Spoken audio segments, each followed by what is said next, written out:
नमस्कार। इस वीडियो में हम समझेंगे फ्यूचर और ऑप्शन के बारे में। पूरे डिटेल्स में हम इसमें समझेंगे फ्यूचर और ऑप्शन क्या होते हैं। तो बने रहिए इस चैनल पे और पूरा वीडियो को देखिए समझने के लिए। जब भी हम बात करते हैं फाइनेंशियल मार्केट की, तो फाइनेंशियल मार्केट में होते कई सारे हैं, लेकिन जो बेसिकली इंडिया में बात करें तो 3 होते हैं। क्या होते हैं? करेंसी मार्केट होता है पहला, दूसरा होता है कमोडिटी मार्केट और तीसरा होता है इक्विटी मार्केट। तो आज हम बात करेंगे इक्विटी मार्केट के बारे में और समझेंगे इक्विटी मार्केट को। इक्विटी मार्केट में कैपिटल मार्केट और डेरिवेटिव मार्केट आता है, और जो डेरिवेटिव मार्केट होता है उसमें आपका आता है फ्यूचर्स एंड ऑप्शन। जब भी हम डेरिवेटिव मार्केट की बात करेंगे तो हम बात कर रहे हैं फ्यूचर और ऑप्शन के बारे में।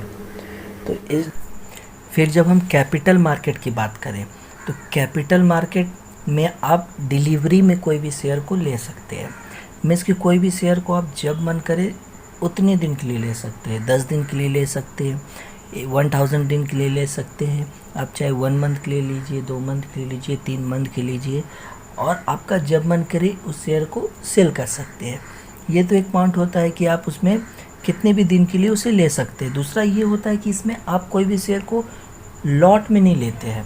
मीन्स कि इसमें आप 1 शेयर भी ले सकते हैं, 2 शेयर भी ले सकते हैं, आपका मन है आप 1000 शेयर भी ले सकते हैं, आप कितने भी शेयर ले सकते हैं। इसमें लॉट में नहीं होता है कि आपको लॉट में लेना कंपलसरी है। दूसरा होता है कि इसमें आपको मार्जिन नहीं मिलता है। मार्जिन मतलब कि आप पूरा अमाउंट आपको देना पड़ता है। ऐसा नहीं होता है कि आप 20% दे के शेयर को ज़्यादा खरीद लिए, ऐसा हो तो ऐसा कैपिटल मार्केट में नहीं होता है। आपको पूरा पैसा देना पड़ेगा तब आपको कोई भी शेयर मिलेगा। इसमें शेयर एक्सपायरी नहीं होता है, हम लोग कितने भी दिन पे इसको डिलीवरी पे रख सकते हैं। इसमें एक नेगेटिव फैक्टर बोल सकते हैं या फिर नेगेटिव होता है फ्यूचर के मुताबिक, तो ये है कि इसमें आप पोजिशनली सेलिंग नहीं कर सकते हैं। मीन्स कि आप शॉर्ट नहीं कर सकते हैं लॉन्गर टाइम के लिए। आप शॉर्ट कर सकते हैं ओनली फॉर इंट्राडे के लिए। मीन्स कि आप 9:15 से 3:30 तक जो उस दिन का मार्केट है आप उस दिन में सेल कर सकते हैं, उसके बाद उसको बाई कर सकते हैं, बट आप इसे लॉन्गर टर्म के लिए नहीं रख सकते हैं। लेकिन जब फ्यूचर ऑप्शन की बात करें तो आप उसमें शॉर्ट कर सकते हैं काफ़ी दिनों के लिए। तो ये एक बहुत बड़ा डिफरेंस होता है फ्यूचर और कैपिटल मार्केट में। तो अब हम बात करेंगे डेरिवेटिव मार्केट के बारे में। ये जो डेरिवेटिव मार्केट है इसमें आता है आपका एक फ्यूचर्स और एक ऑप्शन। अब दिमाग में ये आता होगा कि आखिर डेरिवेटिव मार्केट बना क्यों और इसका नाम डेरिवेटिव मार्केट क्यों आया है। तो डेरिवेटिव मार्केट इसका नाम इसीलिए है क्योंकि ये डिराइव हुआ है कैपिटल मार्केट से, और डेरिवेटिव मार्केट बनाने का मकसद ही है कि इसमें बड़ा बड़ा मार्केट में जो बायर होते हैं वो इसमें एंटर कर सकते हैं और हेजिंग टूल्स के थ्रू अपने लॉसेस को कम कर सकते हैं। डेरिवेटिव मार्केट जनरली बना है बड़े बड़े म्यूचुअल फंड्स के लिए, इंस्टीट्यूशनल बायर्स के लिए, बड़े बड़े ब्रोकरेज फर्म्स के लिए। ये उन लोगों के लिए बनाया गया है उनके लॉसेस को कम करने के लिए। जब हम डेरिवेटिव मार्केट की बात करें तो हमें एक फ्यूचर और एक ऑप्शन मिलता है, दोनों को बिल्कुल अच्छे से समझेंगे। जब हम बात करते हैं फ्यूचर में, तो फ्यूचर में कोई भी शेयर को हम डिलीवरी में नहीं रख सकते हैं। जैसे कोई भी शेयर हम खरीदे तो उसे हम डिलीवरी में नहीं रख सकते। ऐसा नहीं कर सकते कि एक शेयर को खरीदे और उसे 10 साल बाद सेल कर रहे हैं, तो ऐसा नहीं होता है। तो इसमें डिलीवरी पे एक तो नहीं रख सकते। दूसरा पॉइंट होता है कि इसमें एक्सपायरी डेट होते हैं।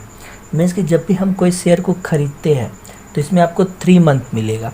जैसे हम कोई शेयर को जनवरी में खरीद रहे हैं या जनवरी का शेयर खरीद रहे हैं तो वो जनवरी रहा, फरवरी रहा, मार्च रहा, 3 आपको मंथ मिलेंगे, और हर मंथ के थर्सडे को वो एक्सपायर हो जाता है वो शेयर। तो हमें अगर उसे ज़्यादा दिन के लिए रखना है तो उस थर्सडे को फिर से हमें, जैसे हम उसे बाई किए थे तो सेल करके फिर से बाई करना पड़ेगा अगले मंथ का कॉन्ट्रैक्ट को, तब हम उसे अगले मंथ में ले जा सकते हैं। तो ऐसा कर सकते हैं, नहीं तो आपका जो शेयर है एक्सपायर हो जाएगा और आपका पैसा डूब जाएगा। तो इसमें एक्सपायरी डेट होता है और इसमें मार्जिन आपको मिलता है। सबसे बड़ी बात जो होती है इसमें आपको मार्जिन मिलता है। मीन्स कि कोई भी शेयर अगर कितने का भी है तो आप इसे 20% देके 10% देके उस शेयर को आसानी से खरीद सकते हैं। इसमें आपको पूरा पैसा देने की ज़रूरत नहीं पड़ती है। आप 10% देके 20% देके मार्जिन इसे एक्सचेंज डिसाइड करता है, जितना भी उसका मार्जिन हो उसे देके आप उस शेयर को आराम से बाई कर सकते हैं। जब भी आप इसमें बाई कीजिएगा तो इसमें आप कोई एक शेयर या 2 शेयर अपने मन से नहीं खरीद सकते हैं। हर शेयर का एक फिक्स लॉट रहता है। आप जब भी खरीदेंगे तो उसी की मल्टीपल में खरीद सकते हैं। जैसे अगर किसी शेयर का 100 लॉट में वो फिक्स है तो आप उसको मल्टीपल में खरीद सकते हैं। 100 के इंटू में खरीद सकते हैं। आप 100 खरीदिए, 200 खरीदिए, 1000 खरीदिए, जब भी लेकिन आप खरीदिएगा उस लॉट में खरीद सकते हैं। आप ये कर सकते हैं कि आप एक लॉट खरीदें, मीन्स आप 1000 शेयर खरीद रहे हैं। तो इसमें आप जब भी खरीदिएगा आप लॉट में शेयर खरीदिएगा। अब हम बात करेंगे डेरिवेटिव मार्केट से ऑप्शन के बारे में। देखिए, फ्यूचर में क्या होता था कि आप कोई शेयर को खरीदे, वो शेयर अगर बहुत नीचे चला गया तो आपको बहुत ज़्यादा लॉस हो जाता था।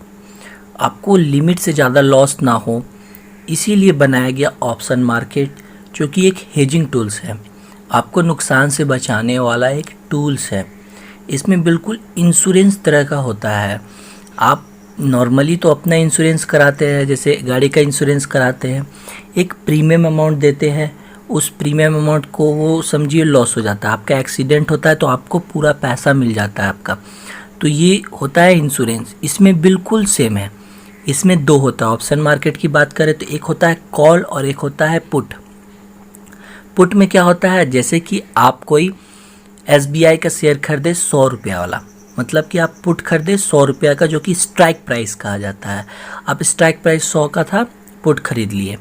मीन्स कि अगर वो नीचे गया, पुट करने के बाद वो बहुत नीचे चला गया तो आपको लॉस काफ़ी ज़्यादा हो सकता था। लेकिन आपने 100 रुपये का पुट उसका खरीदा हुआ है, तो उससे क्या होगा कि 100 से वो कितने भी नीचे जाए, वो कल को 0 हो जाए तो आपको वो पैसा नहीं देने की ज़रूरत पड़ेगा।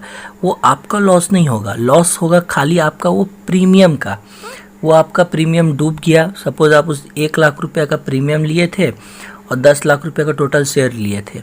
वो 100 का पुट खरीद लिए, हुआ क्या, वो बहुत नीचे चला गया, वो 50 में आ गया, तो आपका लॉस हुआ खाली वो 1 लाख का प्रीमियम अमाउंट। आपको वो पैसा 9 लाख रुपया वापस मिल जाएगा। तो ये हुआ पुट में कि आपको नुकसान 1 लाख का हुआ। लेकिन अगर ये पुट में आपका ऊपर चला गया तो आपको प्रॉफिट काफ़ी ज़्यादा हो गया। प्रॉफिट में कोई लिमिट नहीं है। अगर 100 का 200 हो गया तो आपको वो 10 लाख से 20 लाख में कन्वर्ट हो गया। खाली आपको जो प्रीमियम अमाउंट लगेगा बस वही होता है लॉस में।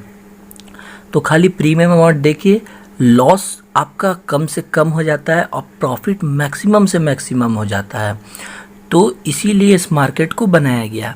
तो इसी का बिल्कुल उल्टा होता है कॉल। कॉल मीन्स आपको अगर कोई कॉल खरीद लिए स्ट्राइक प्राइस का 100 में, आप उसे बोले कि ये नीचे जाएगा इसीलिए आप खरीदे, आपको नीचे जा रहा है तो आपको प्रॉफिट हो रहा है काफ़ी ज़्यादा। तो नीचे वो कितना भी जाए आपको प्रॉफिट हो रहा है। लेकिन वो जितना ऊपर जाते जाएगा तो आप तो उसका खरीद चुके हैं 100 का पहले से कॉल, तो 100 से ऊपर जितना जाएगा आपको लॉसेस नहीं होंगे, वो आपका इंश्योरेंस होगा, खाली आपका प्रीमियम अमाउंट कट जाएगा।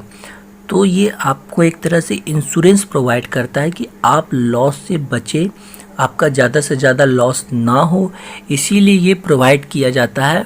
बाकी ये बिल्कुल फ्यूचर मार्केट की तरह, इसमें भी कॉन्ट्रैक्ट बेसिस पे होता है, नो डिलीवरी होता है, बिल्कुल सारा कुछ सेम है। खाली डिफरेंसेस ये है कि एक इंश्योरेंस आपको प्रोवाइड कर देता है कि इसमें लॉस अगर आपका होगा तो खाली प्रीमियम अमाउंट का होगा और प्रॉफिट होगा तो वो अनलिमिटेड होगा। मीन्स लॉस कम प्रॉफिट अनलिमिटेड। तो ये एक हेजिंग टूल्स है, इसीलिए बनाया गया। तो ये है फ्यूचर्स और ऑप्शन की बात। ये बनाया इसीलिए गया था कि आपको ज़्यादा से ज़्यादा प्रॉफिट हो। आप ये जनरली म्यूचुअल फंड्स के लिए, इंस्टीट्यूशनल इन्वेस्टर के लिए बनाया गया था। कुछ लोग भी इसमें करते हैं इन्वेस्ट। अगर आपको वीडियो पसंद आए तो वीडियो को ज़रूर से ज़रूर लाइक कीजिए, चैनल को सब्सक्राइब कीजिए और इसी तरह के शेयर मार्केट की बातें सीखने के लिए हमारे साथ जुड़े रहिए। Thank you.